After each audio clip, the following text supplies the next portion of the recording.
An international labor organization report suggests that criminals are reaping obscene profits from forced labor. They are making profits to the tune of $250 billion, and much of this money comes from sexual exploitation.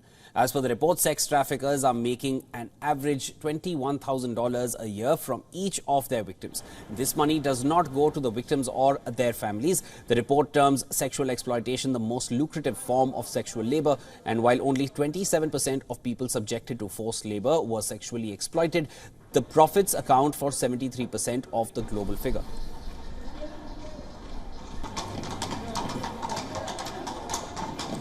After forced commercial sexual exploitation, the sectors that make the highest illegal profits are industry, services, agriculture and domestic work. Exploited labor accounted for a 37% rise in illegal profits in the last decade. The ILO report cited the growth in the number of people forced into labor behind this rise in profits. Now, in terms of profits per victim, the figures are the highest in Europe and Central Asia, followed by the Arab states, the Americas, Africa and Asia and the Pacific. One of the most common forms of coercion against forced laborer is the systematic and deliberate withholding of wages. And this is often coupled with threats of physical or sexual abuse, as well as deprivation of basic needs.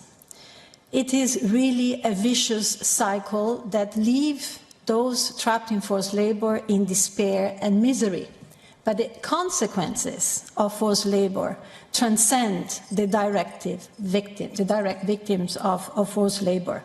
They extend to their families who see their earnings that are so important to help them make ends meet disappear.